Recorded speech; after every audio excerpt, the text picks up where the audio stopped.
ഇന്നലകളിൽ ഭാഗം 34. രാവിലെ മാനസി കണ്ണു തുറക്കുമ്പോൾ സമയം 6:30 അവളെയും പൊതിഞ്ഞു പിടിച്ചു കിടക്കുന്ന ശ്യാമിനെ കണ്ട് അവളൊന്ന് പുഞ്ചിരിച്ചു. ഇന്നലെ നേരം വൈകി കിടന്നതുകൊണ്ട് തന്നെ ഉറക്കത്തിന്റെ ആലസ്യം പൂർണ്ണമായും അവളെ വിട്ടുപോയിരുന്നില്ല.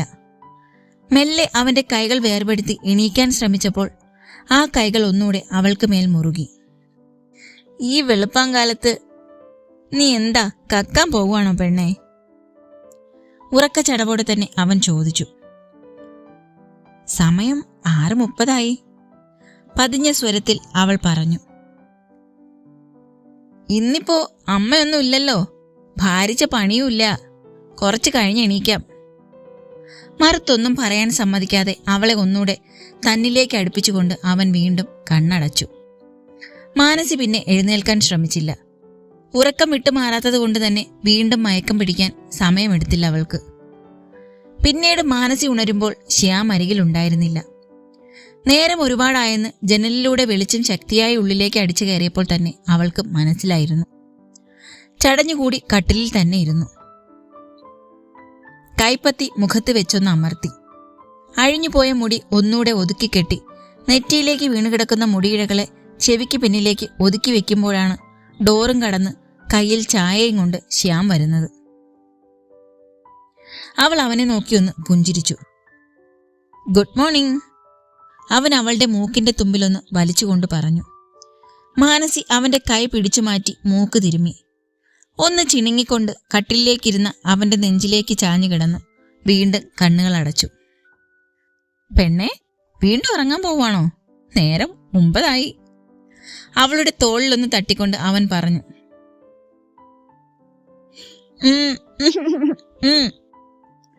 മാനസി ആണെന്നും അല്ലെന്നുമുള്ള അർത്ഥത്തിൽ തലയാട്ടിക്കൊണ്ട് മൂളി.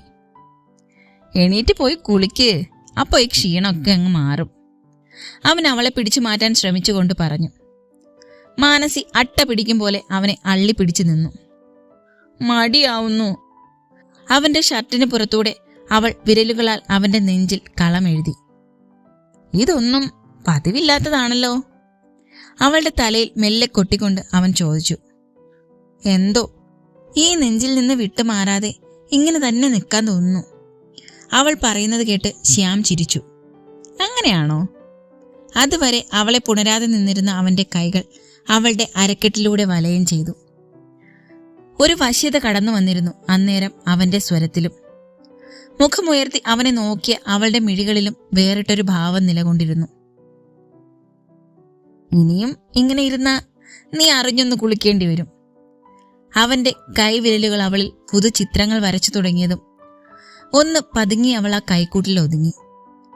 നിമിഷ നേരം കൊണ്ട് മുഖത്താകെ ഒരു ചുവപ്പ് രാശി പടർന്നു തുടങ്ങിയിരുന്നു. അധരങ്ങൾ അതിന്റെ ഇണയിലേക്ക് അടുത്തതും കൈപ്പത്തി അവന്റെ ചുണ്ടിനു കുറുകെ വെച്ചവള സഞ്ചാരപാത തടഞ്ഞു. പല്ലുപോലും തേച്ചിട്ടില്ല. ദയനീയതയും ചമ്മലും കൂടിക്കലർന്നൊരു സ്വരത്തിൽ അവൾ പറഞ്ഞു. പുഞ്ചിരിയോടെ അവൻ അവളുടെ നെറ്റിയിൽ ചുണ്ടു ചേർത്തു. അവളെ നെഞ്ചോട് ചേർത്ത് പുണർന്നു നിന്നു അല്പസമയം. കുളിയൊക്കെ കഴിഞ്ഞ് മാനസി അടുക്കളയിലേക്ക് കയറുമ്പോൾ അവൾക്കൊപ്പം തന്നെ അവനും വന്നിരുന്നു. ദോശ ചുട്ടെടുക്കാമെന്ന് അവൻ ഏറ്റപ്പോൾ മാനസി ചമ്മന്തിക്കുള്ള തേങ്ങ ചിരവി. ദോശ ഉണ്ടാക്കി നല്ല പ്രാക്ടീസ് ആണെന്ന് തോന്നുന്നല്ലോ സാറേ. ഒത്ത വട്ടത്തിൽ നല്ല മുരിഞ്ഞ ദോശ അവൻ ചുട്ടെടുക്കുന്നത് നോക്കി ഒരു ചിരിയോടെ അവൾ ചോദിച്ചു. 3-4 കൊല്ലം അങ്ങ് ദുബായിൽ ഒറ്റയ്ക്കായിരുന്നില്ലേ മകളെ? അത്യാവശ്യം കുക്കിങ്ങിന്റെ എല്ലാ പൊടിക്കൈകളും വശമുണ്ടെന്ന് കരുതിക്കോ. ഒരു ചിരിയോടെ പറഞ്ഞുകൊണ്ട് അവൻ മുരിഞ്ഞു വന്ന ദോശയിലേക്ക് നെയ്യ് തൂവി. ഓ അങ്ങനെയോ ബാലാ, ചിരിച്ചുകൊണ്ട് പറഞ്ഞവൾ ചൂടായ എണ്ണയിലേക്ക് കടുകിട്ടു. കുടുകുടെ ശബ്ദത്തിൽ അത് പൊട്ടിത്തീർന്നപ്പോഴേക്ക് വേപ്പിലയും വറ്റൽമുളകും ചേർത്തു. അവസാനം ഇഞ്ചിയും ഉള്ളിയുമെല്ലാം ചേർത്ത് മിക്സിയിൽ അടിച്ചു വെച്ചിരുന്ന തേങ്ങയും കൂടെ ചേർത്ത് അടുപ്പിൽ നിന്ന് വാങ്ങിവെച്ചു. അവൻ അപ്പോഴേക്ക് ദോശയൊക്കെ കാസറോളിലേക്ക് മാറ്റി ഡൈനിങ് ടേബിളിനരികിലേക്ക് നടന്നിരുന്നു. മാനസി ചായയും കൊണ്ട് ചെല്ലുമ്പോൾ അവൻ അവളെയും കാത്തിരിക്കുകയായിരുന്നു. രണ്ടുപേരും ഒരുമിച്ചിരുന്നു. സ്വയം മറന്ന് ഇടയ്ക്കിടെ അവർ മിഴികൾ കോർത്തു നിന്നും തെല്ലൊരു കള്ളച്ചിരിയോടെ ആ നോട്ടത്തിൽ നിന്നും പിൻവാങ്ങിയും കുറുമ്പും കുസൃതിയും നിറച്ച് അവർ മാത്രമായി വീണുകിട്ടിയ നിമിഷങ്ങളെ അവരാസ്വദിച്ചു. കഴിച്ചു കഴിഞ്ഞ് ഉച്ചയ്ക്കത്തെ ആഹാരം ഉണ്ടാക്കാനും അവൾക്കൊപ്പം അവനുണ്ടായിരുന്നു. മറ്റെല്ലാത്തിൽ നിന്നും വിട്ടുനിന്നുകൊണ്ട് അവർക്കായി മാത്രമൊരു ലോകം ഒരുക്കുകയായിരുന്നു അവരാ വീട്ടിൽ. കുറച്ചു ദിവസത്തേക്കാണെങ്കിലും അവർക്കായി മാത്രമൊരു സ്വർഗം. പച്ചക്കറി അരിഞ്ഞു നിന്നിരുന്ന മാനസിയുടെ പിന്നിലൂടെ ചുറ്റിപ്പിടിച്ചുകൊണ്ട് ശ്യാം അവളുടെ തോളിൽ താടി മുട്ടിച്ചു നിന്നു. അവൾ അവന്റെ തലയിൽ തന്റെ തല കൊണ്ട് ചെറുതായൊന്ന് മുട്ടി. ഇടുപ്പിലൂടെ ചുറ്റിയ വിരലുകൾ ടോപ്പിനിടയിലൂടെ അണിവയറിലേക്ക് ഇഴഞ്ഞു കയറുമ്പോൾ അവൾ ആ വിരലുകൾ തടഞ്ഞ് കണ്ണുകളാൽ അവനെ ഒന്ന് ശാസിച്ചു നിർത്തി. പോയേ പോയേ, ഇനിയും എന്റെ മോൻ ഇവിടെ നിന്നാ ശരിയാവില്ല. കാതിനെയും കടന്ന നിശ്വാസം കഴുത്തിലേക്ക് ഊർന്നു വീണു തുടങ്ങിയതും അവൾ അവനിൽ നിന്ന് പിടഞ്ഞു മാറി നിന്നുകൊണ്ട് പറഞ്ഞു. പിന്നോട്ട് തിരിയാതെ തന്നെ അവന്റെ കണ്ണിലേക്കൊന്ന് നോട്ടമിട്ടു. അവന്റെ കണ്ണിലെ കുസൃതി ചിരി കണ്ട് പിടഞ്ഞുകൊണ്ടവൾ നോട്ടം മാറ്റുമ്പോൾ അവന്റെ കൈവിരലുകൾ അവളുടെ മുടിയിഴകളെ തലോടി തുടങ്ങിയിരുന്നു. തലമുടിയിൽ ചുറ്റിയിരുന്ന തോർത്ത് അഴിച്ചു മാറ്റിക്കൊണ്ട് നനഞ്ഞ മുടിയിഴകൾക്കിടയിലേക്ക് അവൻ മുഖം പൂഴ്ത്തി. ആ നിശ്വാസം മുടിയിഴകളിൽ തട്ടിത്തടഞ്ഞ് പിൻകഴുത്തിൽ പതിയുമ്പോൾ അവളുടെ കൈകൾ ഇട്ടിരുന്ന ടോപ്പിൽ മുറുകി. അവൾ ഒന്ന് കുറുകി നിന്നു. അവനിലെ ചൂട് തന്നിലും എന്തൊക്കെയോ മാറ്റങ്ങൾ കൊണ്ടുവരുന്നതറിഞ്ഞ് ഞെട്ടിപ്പിടഞ്ഞവൾ അവന്റെ നേരെ തിരിഞ്ഞു. ദേ ഇത്രേ ഉള്ളൂ. കണ്ണ് ചിമ്മി അവൻ പറയുമ്പോൾ എന്തെന്ന അർത്ഥത്തിൽ അവൾ അവനെ മിഴിച്ചു നോക്കി. അതായത് ഭാര്യയേ, അവളുടെ ചുമലിൽ കൈ രണ്ടും ചേർത്ത് വെച്ചവൻ പറയുമ്പോൾ അവളൊന്ന് തലയാട്ടി. ഞാൻ ദേ ഇങ്ങനൊന്ന് പിടിച്ചാൽ 10 മാസം കഴിഞ്ഞേ നീ ഫ്രീ ആവുള്ളൂ. നേർത്തൊരു ചിരിയോടെ അവൻ പറഞ്ഞത് കേട്ട് അവനെ കൂർപ്പിച്ചൊന്ന് നോക്കിക്കൊണ്ട് അവൾ തിരിഞ്ഞു നിന്ന് ചെയ്യുന്ന പണി തുടർന്നു. ഒരു നാണം അവളുടെ ചൊടികളിൽ ആ നിമിഷം മിന്നിമാഞ്ഞിരുന്നു. അതെ, ആ ചുണ്ടത്തെ കള്ളച്ചിരി ഞാൻ കണ്ടുട്ടോ. എടുത്തോളാം ഞാൻ. കാതിലൊന്ന് കടിച്ചുകൊണ്ട് അവൻ പറയുന്നത് കേട്ട് നെഞ്ചിടിപ്പ് അതിന്റെ പരമോന്നതിയിലെത്തിപ്പോയെന്ന് അവൾക്ക് തോന്നി. തിരിഞ്ഞവനെ നോക്കിയാൽ മുഖത്ത് പടർന്ന കുങ്കുമശോഭ അവൻ അറിയുമോ എന്നവൾ ഭയന്നു. കാതരികിലൊന്ന് അമർത്തി ചുംബിച്ച് അവളെ വിട്ടുമാറിയവൻ. ഒരു നിമിഷം അവൾ ആ ചുംബനത്തിൽ വിറച്ചുപോയി. അവളെ നോക്കിക്കൊണ്ട് തന്നെ അവൻ പിന്നിലേക്ക് ചുവടുകൾ വെച്ചു. അവൻ പോയെന്നുറപ്പായതും നെഞ്ചിൽ കൈവച്ച് നിന്ന് ആഞ്ഞു ശ്വാസമെടുത്തുകൊണ്ട് അവൾ ഒന്ന് കിതച്ചു. ആ നിശ്വാസം പോലും അവളിലെ പെണ്ണിനെ ഉണർത്തുന്നെന്ന ചിന്ത നെഞ്ചിലൂടെ ഒരു മിന്നലായി പാഞ്ഞുപോയി. നാണത്തിൽ കുതിർന്നൊരു നറുപുഞ്ചിരി അന്നേരം അവളുടെ ചെഞ്ചൊടികളിൽ മായാതെ നിന്നിരുന്നു. പിന്നീട് ഒരുതരം ഒളിച്ചു കളിയിലായിരുന്നവൾ. അവൻ അരികിലേക്ക് വരുന്ന ഓരോ നിമിഷവും കണ്ണുകളൊന്ന് പിടയ്ക്കും, നെഞ്ചിരിപ്പേറും. അതൊന്നും പോരാതെ വല്ലാത്ത വിറയലും വെപ്രാളവും. ആഹാരം കഴിക്കാനിരുന്നപ്പോൾ പോലും അവന് നേരെ മുഖമുയർത്തി നോക്കാൻ അവൾക്കാവുന്നുണ്ടായിരുന്നില്ല. അത് പറഞ്ഞവൻ കളിയാക്കുകയും ചെയ്തു. മാനസി! ശ്യാം റൂമിൽ നിന്ന് നീട്ടി വിളിക്കുന്നത് കേട്ട് മാനസി വേഗം മുറിയിലേക്ക് ചെന്നു. നോക്കുമ്പോൾ ഡ്രസ്സൊക്കെ മാറി എവിടെയോ പോവാൻ റെഡിയായി നിൽപ്പാണ്. എവിടേക്കെങ്കിലും പോവാണോ? അവനെ ആകെ മൊത്തം നോക്കിക്കൊണ്ട് അവൾ ചോദിച്ചു. അതിന് ഞാൻ ഒറ്റയ്ക്കല്ലല്ലോ പോന്നേ. പിന്നെ നീയും വരുന്നുണ്ട്. വേഗം ഈ വേഷമൊക്കെ മാറിയിട്ട് വാ. ശ്യാം ധൃതി കൂട്ടി. മാനസി അവനെ അന്തം വിട്ട് നോക്കി. നോക്കി നിൽക്കാതെ വേഗം ചെല്ല് പെണ്ണേ, മണി 5 ആയി ഇപ്പൊ തന്നെ. അവനെ നോക്കി ഒന്ന് തലയാട്ടിക്കൊണ്ട് മാനസി ഡ്രസ്സ് എടുക്കാൻ വേണ്ടി അലമാരയുടെ അരികിലേക്ക് നടന്നു. കണ്ട സാരിയൊന്നും വാരി ചുറ്റാൻ നിൽക്കരുത്. എവിടെ പോയാലും ഒരു സാരി. ഈർഷ്യയോടെ പറഞ്ഞുകൊണ്ടവൻ മുറുക്കി പുറത്തേക്ക് നടക്കുമ്പോഴേക്ക് മാനസി അവന്റെ പോക്ക് നോക്കി ഒന്ന് ചിരിച്ചു. ഒരു റെഡ് ടോപ്പും ബ്ലാക്ക് ലെഗിനും എടുത്തിട്ടു.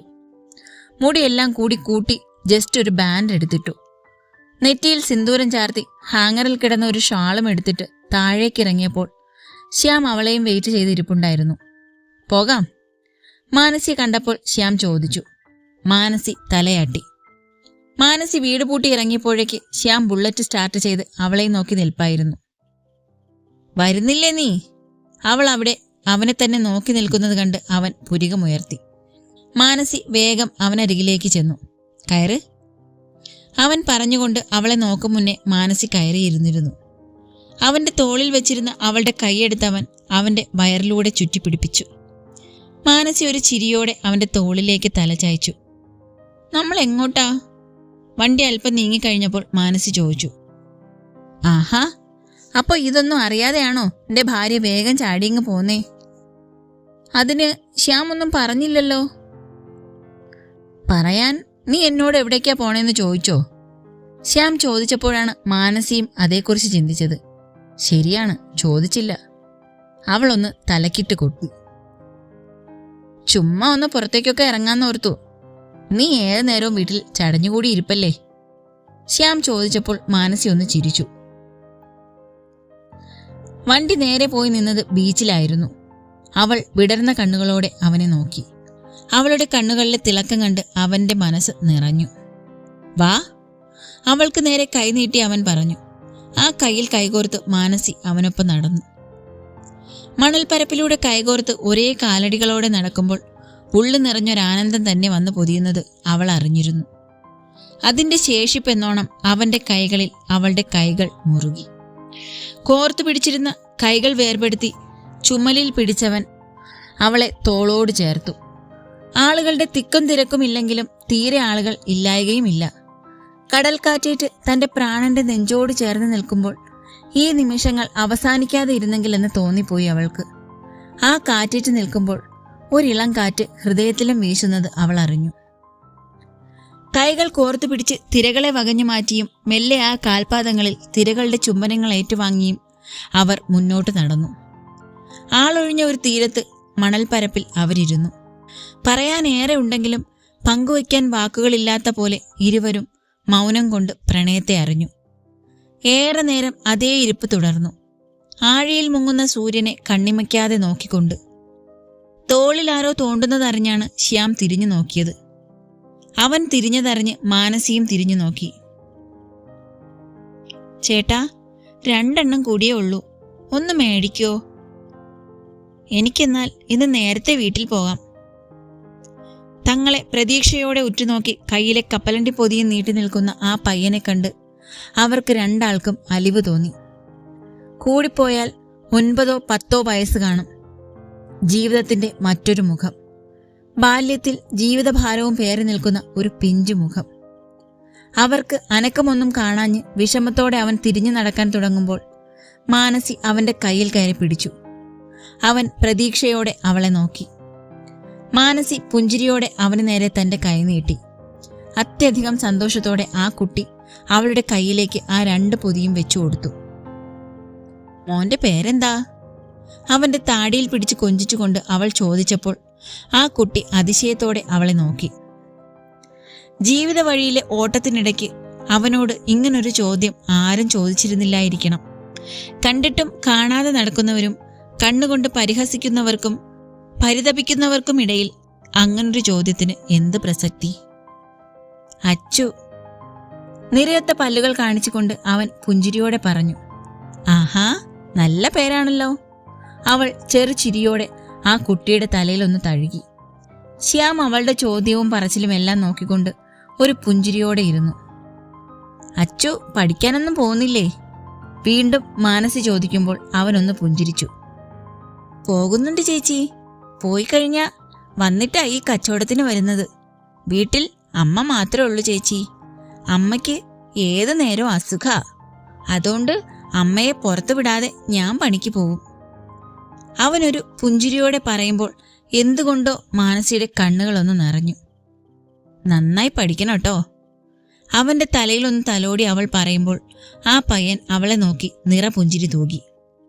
മാനസി തിരിഞ്ഞ് ശ്യാമിനെ നോക്കി. ശ്യാം എണീറ്റ് പോക്കറ്റിൽ നിന്ന് പൈസ എടുത്ത് ആ പയ്യന് നേരെ നീട്ടി. ശ്യാമിന്റെ കയ്യിലെ 500-ന്റെ നോട്ട് കണ്ട് ആ പയ്യൻ അവനെ ഒന്ന് ദയനീയമായി നോക്കി. ഇന്ത്യയില് ബാക്കി തരാനില്ലല്ലോ ചേട്ടാ. ദയനീയമായി അവൻ പറയുമ്പോൾ മാനസി ശ്യാമിന്റെ കയ്യിൽ നിന്ന് പൈസ മേടിച്ച് ആ പയ്യന്റെ കയ്യിലേക്ക് വെച്ചു കൊടുത്തു. ഇതിന് നീ ബാക്കി തരണ്ട, കയ്യിൽ വെച്ചോ. നീ വളർന്നു വരുമ്പോ ഇപ്പോഴുള്ള നിന്നെപ്പോലെ അന്ന് ആരെങ്കിലും കണ്ടാൽ അവർക്ക് കൊടുത്താൽ മതി. മാനസി ഒരു പുഞ്ചിരിയോടെ പറയുമ്പോൾ ഒരേ നിമിഷം ഒരേപോലെ ആ പയ്യനും ശ്യാമും അവളെ അത്ഭുതത്തോടെ നോക്കി. തന്റെ കയ്യിലിരിക്കുന്ന ഒരു പൊതി അവൾ ആ പയ്യന്റെ കയ്യിൽ കൊടുത്തു. ഇടയ്ക്ക് ഈ കടലയുടെ രുചി നിനക്കും അറിയണ്ടേ? അവന്റെ കയ്യിൽ ആ പൊതി വെച്ചു കൊടുത്തുകൊണ്ട് മാനസി തിരിഞ്ഞ് തിരക്കരികിലേക്ക് നടന്നു. നിറഞ്ഞ കണ്ണുകളെ മറയ്ക്കാനെന്നോണം. ആ പയ്യൻ ശ്യാമിനോട് അവന് നേരെ കുനിഞ്ഞു വരാൻ കൈ കാണിച്ചു. നല്ല ചേച്ചിയാട്ടോ. കുനിഞ്ഞു വന്ന ശ്യാമിനെ നോക്കി അത്രയും പറഞ്ഞ് അവന്റെ കവിളിലൊന്ന് മുത്തിക്കൊണ്ട് ആ പയ്യൻ ആ മണൽപ്പരപ്പിലൂടെ ഓടി മറയുമ്പോൾ ഒരു ചിരിയോടെ അവൻ ആ പയ്യനെയും മാനസിയെയും മാറി മാറി നോക്കി. മാനസി. ഇളകി മറിയുന്ന തിരകളിലേക്ക് തന്നെ നോട്ടമെറിഞ്ഞു നിൽക്കുന്ന അവളെ പിന്നിലൂടെ പുണർന്ന് കാതോരം ചേർന്നവൻ വിളിച്ചു. എന്ന് മൂളിക്കൊണ്ട് മാനസി ഒന്ന് പിന്നോട്ട് ചാഞ്ഞ് അവന്റെ നെഞ്ചിലേക്ക് ചേർന്ന് നിന്നു. എന്തേ? കണ്ണടച്ച് മൂളിക്കൊണ്ട് തന്നെ അവൾ അവന് ഉത്തരം നൽകി. ശ്യാം മാനസിയെ തിരിച്ച് തനിക്ക് നേരെ നിർത്തി. എന്റെ നേരെ നോക്ക് മാനസി. അവളുടെ താടിത്തുമ്പിൽ പിടിച്ച് മുഖമുയർത്തിക്കൊണ്ട് അവൻ പറയുമ്പോൾ മാനസി അവന്റെ മുഖത്തേക്ക് നോക്കി. ഇനി പറ. അത്രമേൽ ആർദ്രമായൊരു സ്വരത്തിൽ അവൻ ചോദിച്ചു. ആ കണ്ണുകളെ പറ്റിക്കാനാവില്ലെന്ന് അവൾക്കറിയാം. തന്റെ മനസ്സ് അതേപടി ആ മിഴികൾ വായിച്ചെടുക്കും. പപ്പയും അമ്മയും കുറിച്ച് ആലോചിച്ചു പോയി. നനഞ്ഞ മിഴികളെ അവൾ അവന്റെ നെഞ്ചിൽ ഒളിപ്പിച്ചു. അവളെയും ചേർത്ത് പിടിച്ചു നിൽക്കുമ്പോൾ ഇനിയും എന്തൊക്കെയോ അവളുടെ മനസ്സിൽ നിന്ന് ഒഴിഞ്ഞു പോകാനുണ്ടെന്ന് തോന്നലായിരുന്നു അവന്. തുടരും. അടുത്ത പാർട്ടുമായിട്ട് അടുത്ത ദിവസം കാണാം കേട്ടോ. നിങ്ങളുടെ എല്ലാവരുടെയും അഭിപ്രായങ്ങളും നിർദ്ദേശങ്ങളും കമന്റ് ബോക്സിൽ രേഖപ്പെടുത്തുമല്ലോ അല്ലേ?